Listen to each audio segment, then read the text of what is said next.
Hello students, आज हम पढ़ेंगे behaviour of conductors when placed in electric field और इलेक्ट्रोस्टैटिक फील्ड। इलेक्ट्रोस्टैटिक फील्ड में कंडक्टर का बिहेवियर कैसा रहता है, इसके बारे में हम आज पढ़ेंगे।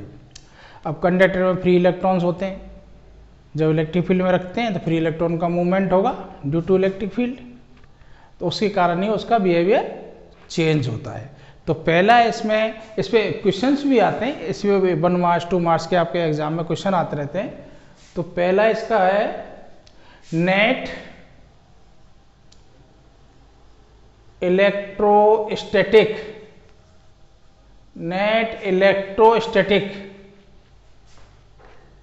Field inside the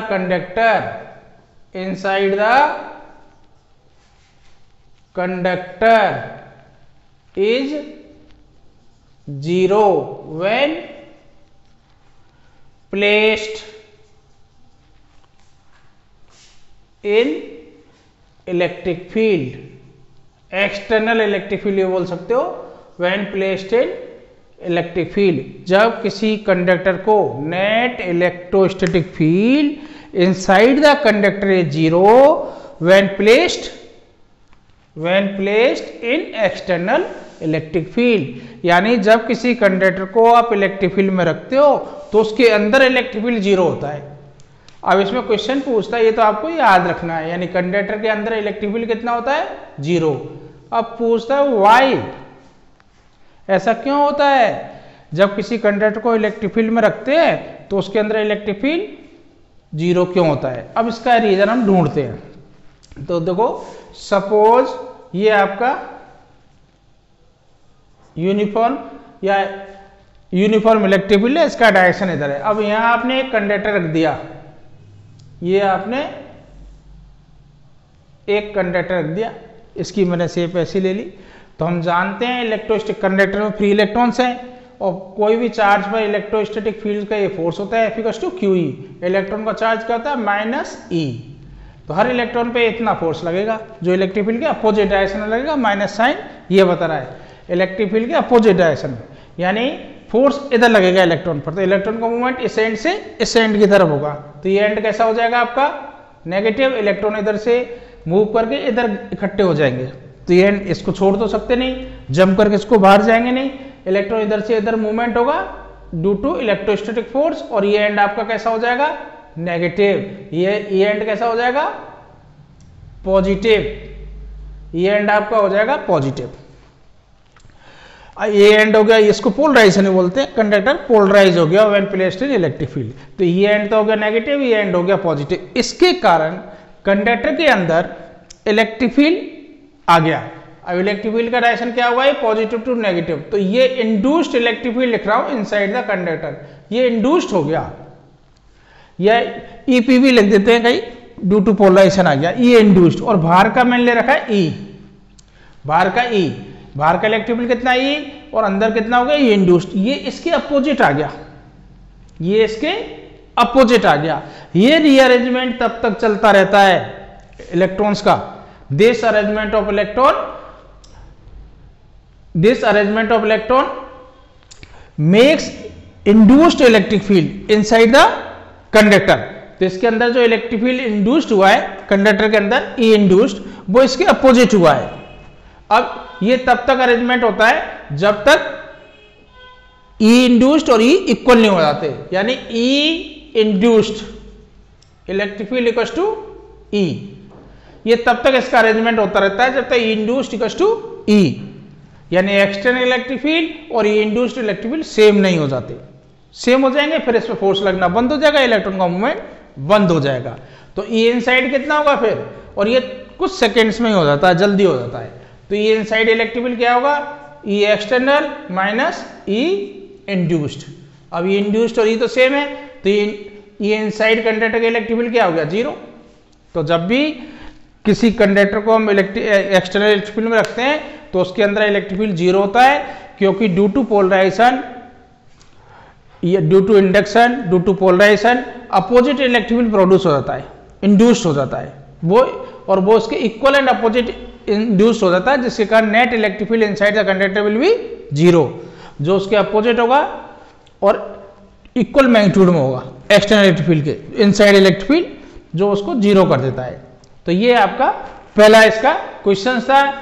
net electrostatic field always inside the conductor is 0 when placed in uniform placed in external electric field. दूसरा इसका पॉइंट है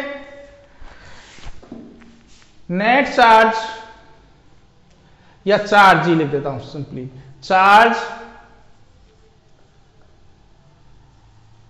inside the conductor, inside the charge conductor लिख देता हूं, inside the charge conductor,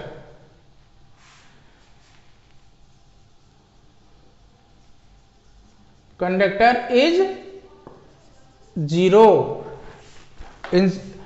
charge inside the, charge inside the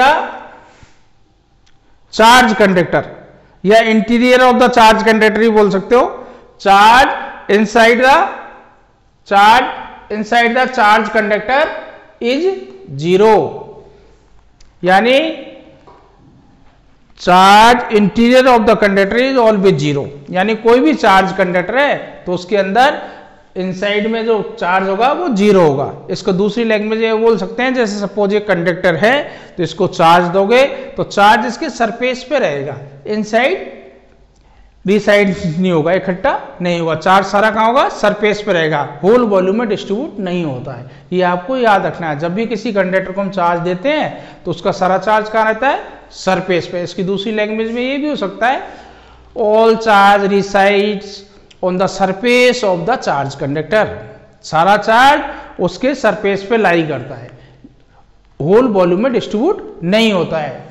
तो सारा charge कहाँ होता है, उसके सरफेस पर। अब इसमें ही पूछ ले ऐसा क्यों, वाई, तो आप इसको गॉस लॉ से बताते हो। Why Gauss law, Gauss law क्या है, phi electric flux E dot D S equals to q upon epsilon naught. Q क्या है, चार्ज इनसाइड द कंडक्टर। अब इनसाइड की बात करोगे क्यू हो जाएगा inside the conductor. E inside क्या होता है बताइए, ई इनसाइड द कंडक्टर अभी पढ़ा 0, ई इनसाइड द कंडक्टर कितना होता है 0, तो ये लिख दिया 0 equals to q upon epsilon naught. तो क्यू कितना आ गया 0 है, चार्ज इनसाइड द कंडक्टर 0, ये क्यू इनसाइड हो गया। तो Q inside the conductor, E inside put करोगे तो Q inside the conductor is 0, यानी जो भी चार्ज दोगे वो सारा चार्ज सरफेस पे ही रिसाइड्स करेगा, सरफेस पर ही रुकेगा, होल वॉल्यूम में यानी अंदर रिटेन नहीं करेगा, अंदर नहीं रहेगा, सारा चार्ज कहाँ रहेगा, कंडक्टर के सरफेस पे लाई करेगा। ये गाउस लॉ से हमने इसको रीजन बता दिया। E dot D S equals to q upon epsilon naught, E inside 0 होगा तो नेचुरली है 0 इक्वल्स टू दिस, तो क्यू इनसाइड कितना आ गया 0। ये आपका दूसरा इससे रिलेटेड क्वेश्चन था। तीसरा इसका क्वेश्चन है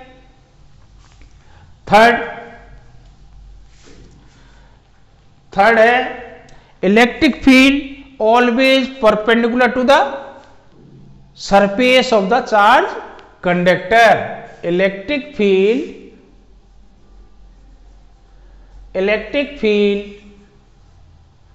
ऑलवेज, इलेक्ट्रिक फील्ड ऑलवेज रहने दो, इलेक्ट्रिक फील्ड लिख देता हूं, चलो ऑलवेज परपेंडिकुलर टू, लैंग्वेज देखो समझ गया, परपेंडिकुलर सिंबल बनाया मैंने, perpendicular to surface of charge conductor. Electric field always perpendicular होता है surface of the charge conductor, या कई बार बोलते हैं just outside the conductor. Just outside क्या होता है, उसके परपेंडिकुलर होता है। ऑल हमेशा ही कोई भी चार्ज कंडक्टर है तो इलेक्ट्रिक फील्ड उसका क्या होगा, परपेंडिकुलर होगा। जैसे ये कोई चार्ज कंडक्टर है आपका तो इलेक्ट्रिक फील्ड इस तरह से होगा, जैसे यहां पर ये चार्ज कंडक्टर पॉजिटिव थी, ऐसे इलेक्ट्रिक फील्ड लाइन निकलेगी, यहां टेंजेंट खींचोगे 90 बनाएगा, सरफेस पे परपेंडिकुलर होगा, बाहर तो कर्व हो सकता है उधर। ऑलवेज सरफेस पे परपेंडिकुलर होता है। अब इसको रीजन बताओ ऐसा क्यों होता है, इसमें ही पूछेगा वाई। तो इसमें थोड़ा हम क्या करते हैं, जैसे ये कोई चार्ज कंडक्टर है और सपोज जो इलेक्ट्रिक फील्ड है इसके सरफेस पे वो थीटा एंगल बना रहा है, ऐसा मान लिया हमने। E makes theta angle with the surface of the charge conductor. E means electric field. तो इसका सरफेस के अलॉन्ग एक कंपोनेंट आ जाएगा E cos theta, electric field हो गया E cos थीटा। अब कंडक्टर में फ्री इलेक्ट्रॉन्स हैं, तो फ्री इलेक्ट्रॉन्स हैं तो इलेक्ट्रॉन पे फोर्स लगेगा, तो force on free electron, free electrons. तो फ्री एक इलेक्ट्रॉन पे निकल रहा हूं, एक इलेक्ट्रॉन में फोर्स क्या लगेगा, F equals to q E, q कितना -E, और इलेक्ट्रिक फील्ड कितना है E cos थीटा। ये फोर्स एक इलेक्ट्रॉन पर लग जाएगा, यानी सारे फ्री इलेक्ट्रॉन पे फोर्स लगने लग जाएगा, तो इलेक्ट्रॉन का मूवमेंट स्टार्ट हो जाएगा। इलेक्ट्रॉन का मूवमेंट स्टार्ट होने का मतलब इसमें इलेक्ट्रिक करंट आ गया। लेकिन इक्विलिब्रियम कंडीशन में, यानी चार्ज जब रिटेन करता है तो उसमें कोई करंट नहीं आएगा, तो at equilibrium there is no current. तो इक्विलिब्रियम कंडीशन में फिर क्या होना चाहिए, at equilibrium condition, at equilibrium ये must E cos theta must be equals to 0, ये 0 होना। अगर ये 0 नहीं है तो करंट सेट होगा, यानी इसमें करंट फ्लो होने लग जाएगा, इलेक्ट्रॉन का मूवमेंट हो जाएगा। लेकिन हम जानते हैं को इक्विलिब्रियम की कंडीशन में किसी भी चार्ज कंडक्टर में करंट नहीं होता। इसका मतलब ये -E cos theta equals to क्या होना चाहिए, 0। तो E small E capital E, ये 0 नहीं है, हो भी नहीं सकते। तो cos थीटा इक्वल्स टू 0, तो थीटा इक्वल्स टू कितना आ गया, cos थीटा 0 कब होता है, जब थीटा 90 है। इसका मतलब थीटा कितना है, सरफेस के परपेंडिकुलर। तो always electric field perpendicular to the surface of charge conductor. अब देखो इस पे 1 मार्क्स से क्वेश्चन भी बना लेता है। आपको क्या बोलेगा, ये +Q, ये कोई चार्ज प्लेट दिखा देगा।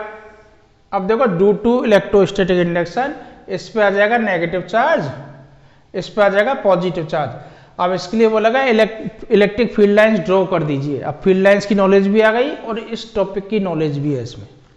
अब हमने क्या पढ़ा, electric field lines positive to negative चलती हैं, तो पॉजिटिव से नेगेटिव जाएगी। लिए ध्यान रखना यहाँ पर ये परपेंडिकुलर इंसिडेंट होगी, जो यहाँ टेंजेंट खींचोगे तो 90 डिग्री इस पे बनेगी सरफेस पे, तब ये तो है electric field line always perpendicular to the surface of charge conductor.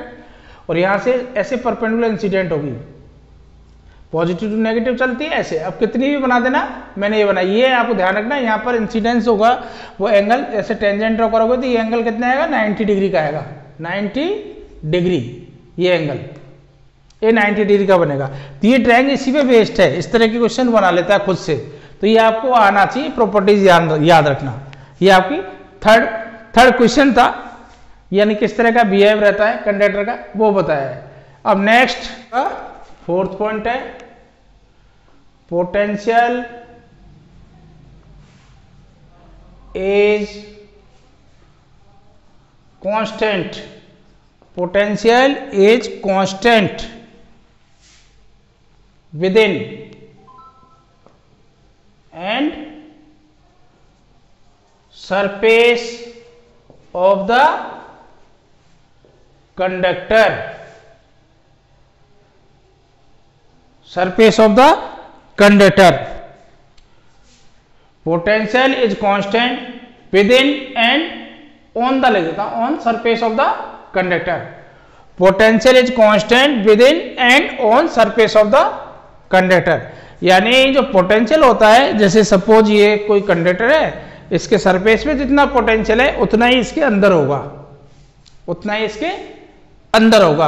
अब इसमें इसका रीजन पूछता है, एक्सप्लेन इट, या विद रीजन एक्सप्लेन करो, या मैं लिख देता हूं सिंपली वाई, बताइए इसको ऐसा क्यों होता है। तो इससे पहले हमने एक रिलेशन पढ़ा है, relation between electric field and potential, E equals to -dV/dr, ये पढ़ा हुआ है। तो dV इक्वल्स टू क्या होगा, -EdR। अब इंटीग्रेशन करते हैं, इंटीग्रेशन किया dV इक्वल्स टू dr। अब जैसे सपोज ये कंडक्टर है, अब इसके सरफेस से यहां तक हम गए, ये इसका सेंटर है, तो ये तो डिस्टेंस हो गई आपकी r, और ये डिस्टेंस हो गई स्मॉल r। तो r से r जा रहे हैं, r से r। ये यहाँ पोटेंशियल कितना सरफेस पे हम लिख रहे हैं bs, potential on the surface, और इनसाइड जो भी r पॉइंट पे उसको लिख रहा हूँ b इनसाइड। इस पॉइंट पे जो पोटेंशियल है यहां से यहां तक गए, इस पॉइंट पे पोटेंशियल निकालने जा रहे हैं, तो dv का इंटीग्रेशन क्या होगा b, और ये क्या आ जाएगा bs, और ये हो जाएगा b in। Inside electric field क्या होता है, आज ही हमने पढ़ लिया है, zero in the conductor. Inside electric field क्या होता है, जीरो। ई जीरो होने से पूरा जीरो हो गया। अब इसको आगे यहां लिख रहा हूं, अब वैल्यू पुट करोगे b की value, b inside minus b surface equal to zero. तो b इनसाइड इक्वल टू क्या आ गया, b surface, b inside equal to b surface, यानी जितना अंदर पोटेंशियल है उतना ही बाहर, जितना बाहर पोटेंशियल है उतना ही अंदर। इस पर क्वेश्चन कैसे पूछता है, जैसे कोई भी शेप दे देगा, स्फीयर दे दिया सपोज, इसका पोटेंशियल बोलेगा सरफेस पे 10 वोल्ट है, तो P पॉइंट पे बताओ, तो P पॉइंट पे पोटेंशियल भी 10 वोल्ट होगा। वो बोलेगा सेंटर पे बताओ, तो सेंटर भी पोटेंशियल 10 वोल्ट होगा। वो और भी कोई दूसरा ये पॉइंट देता है तो उस पर पोटेंशियल भी 10 वोल्ट होगा। एक कोई पॉइंट देता है, बोल देगा एक रेडियस इतना है, उसका चार्ज इतना है, उसके सरफेस पे पोटेंशियल इतना है, तो उसके सेंटर में पोटेंशियल बताओ। कोई भी स्फीयर वगैरह देके इस तरह से पूछता है, जितना उसके कोई कंडक्टर होना चाहिए, जितना उसके सरफेस पे पोटेंशियल होगा उतना ही उसके सेंटर पे होगा, हर इंटीरियर पॉइंट पे उतना ही पोटेंशियल होगा। ये हमने इसमें पढ़ा है, potential is constant with in and on the surface of the conductor. अब नेक्स्ट आपका फिफ्थ आता है electric field. Electric field fifth point बता रहा हूं, fifth point, electric field, electric field just outside, just outside means on the surface, just outside the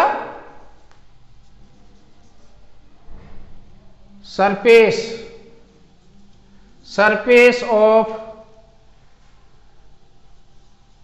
conductor। अब charge conductor है basically, is directly proportional to the surface charge density, मैं symbolically दिया है, surface charge density. Electric field just outside the surface of conductor is directly proportional to the surface charge density. कोई भी conductor है उसके surface पर electric field intensity उसकी surface charge density की डायरेक्टली प्रोपोर्शनल होता है। बेसिकली इसका ये फॉर्मूला निकल के आएगा, E equals to sigma upon epsilon naught. कई बार ऐसा लगता है, prove that electric field intensity on the surface of the charge conductor is E equals to sigma upon epsilon naught। और वेक्टर फॉर्म में लिखोगे तो ये n कैप हो जाएगा। इससे हमने पढ़ लिया है, सरफेस पर E क्या होता है, परपेंडिकुलर होता है, परपेंडिकुलर शो कर रहा है n कैप यूनिट वेक्टर। तो ये प्रूव करवा लेता है, जो परपेंडिकुलर हमने इलेक्ट्रिक फील्ड ऑलवेज सरफेस के परपेंडिकुलर होती है, और परपेंडिकुलर वेक्टर जो यूनिट वेक्टर है वो n कैप शो कर रहा है। अब इसमें देखो शेप कैसी भी हो सकती है, हमने सपोज कर लिया ये कोई कंडक्टर है, अब इसमें गाउस लॉ यूज करेंगे, तो हमने एक pill box small cylinder use किया है। ये इमेजिन स्मॉल सिलिंड्रिकल गाउसियन, इसको भी डॉटेड बनाता हूं,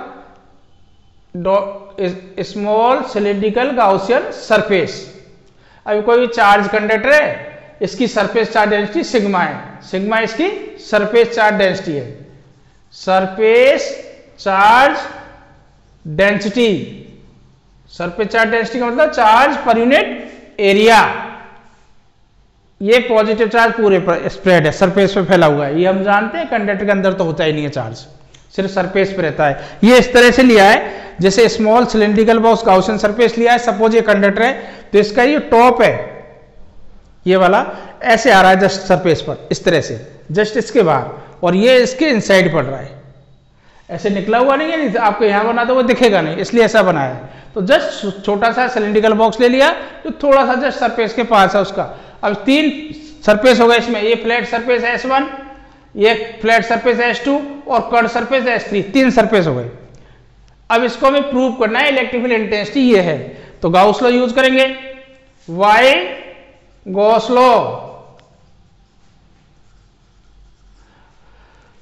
गॉस लॉ क्या होता है, गॉसियन सरफेस का electric flux total Q upon epsilon naught, Q inside होता है, total charge inside the Gaussian surface, ये क्यू इनसाइड लिख दिया मैंने। ई डॉट डी एस, यहाँ 3 सरफेस हैं, इसका टॉप मोस्ट ये S1, ये S2 और S3, तीनों को यहाँ लिखने जा रहा हूं। पहला S1, S1 इसका नाम दे रखा है E dot D S, plus दूसरा S2, S2 का ये इनसाइड में flat surface E dot D S, तीसरा आपका S प्लस, तीसरा आपका S3, S3 ये रहा curve surface E dot D S, E dot D S equals to Q inside, Q inside की वैल्यू लिख दो, क्यू इनसाइड कितना होगा, सरफेस चार्ज डेंसिटी कितना सिग्मा, एक बार क्यू इनसाइड लिख देता हूं, अभी बताऊंगा, Q inside upon epsilon naught. अब देखिए इसमें E D S cos theta, तो यहाँ ई का डायरेक्शन भी ऐसे ही आएगा इलेक्ट्रिक फील्ड सरफेस के परपेंडिकुलर, और ds का भी ऐसे आएगा, ds और e सेम डायरेक्शन में, थीटा कितना हो जाएगा S1 के लिए, e ds cos 0 plus S2 e inside the conductor, inside पड़ रहा है तो e की वैल्यू कितनी होती है 0, तो ये 0 हो गया। और S3 के लिए थोड़ा बाहर भी मान लेते हैं, तो थीटा 90 भी है इनसाइड भी है, तो इसको खोलोगे e ds cos 90, cos 90 की वैल्यू कितनी होती है, यस 0, तो ये 0। अब ये Q inside upon epsilon naught. अब देखिए cos 0 1, ये इलेक्ट्रिक फील्ड कांस्टेंट भार ds यानी S1 का एरिया, ये एरिया सपोज कर लिया आपने, यहां ले लेता हूं इंटीग्रेशन ds कितना ले लिया आपने S, वो भी S1 के लिए, तो S1 S2 का एरिया सेम है, S2 का यूज नहीं हो रहा, तो S1 का S, तो ये हो गया ES टोटल एरिया ds, और ये दोनों 0 इक्वल्स टू, अब क्यू इनसाइड कितना होगा, कितना एरिया कवर किया इसने S, सरफेस चार्ज डेंसिटी कितनी है सिग्मा, यूनिट एरिया का चार्ज है, तो क्यू इनसाइड होगा सिग्मा S, तो ये लिख दिया sigma S upon epsilon naught, S से S कैंसिल आउट, तो यहां लिख रहा हूं S से S कैंसिल आउट, तो E इक्वल्स टू कितना आ गया, S से S कट गया, सिग्मा अपॉन एप्सिलॉन नॉट। इसको वेक्टर फॉर्म में लिखोगे तो E equals to sigma upon epsilon naught N cap, N cap normal vector है परपेंडिकुलर टू द सरफेस। ये आपका इलेक्ट्रिक फील्ड, जो इलेक्ट्रिक फील्ड किसी भी कंडक्टर के लिए होती है वो क्या होती है, E equals to sigma upon epsilon naught, shape size कैसी भी हो लेकिन सरफेस चार्ज डेंसिटी की डायरेक्टली प्रोपोर्शनल होती है। अब इसमें एक प्रॉपर्टी और आती है इलेक्ट्रोस्टैटिक शील्डिंग, इलेक्ट्रोस्टैटिक शील्डिंग। अब इलेक्ट्रोस्टैटिक शील्डिंग क्या है, शील्डिंग का मतलब क्या होता है, किसी भी इलेक्ट्रिकल कंपोनेंट को सेफ रखना एक्सटर्नल, कोई भी एक्सटर्नल अफेयर से, यही तो होता है शील्डिंग। जैसे बरसात हो रही है तो हम घर के अंदर छुप जाते हैं, हम शील्ड हो गए बरसात से। नेक्स्ट पॉइंट है 6, इलेक्ट्रोस्टैटिक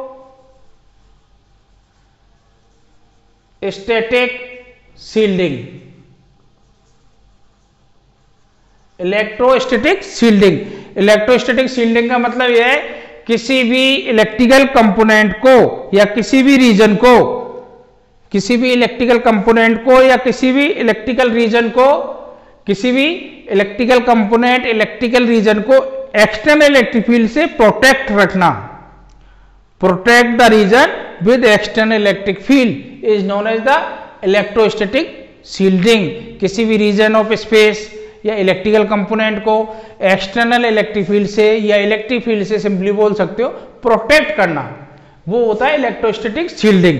तो आज की क्लास में हमने पढ़ा था किसी भी कंडक्टर के अंदर इलेक्ट्रिक फील्ड कितना होता है, कंडक्टर के अंदर इलेक्ट्रिक फील्ड कितना होता है, 0।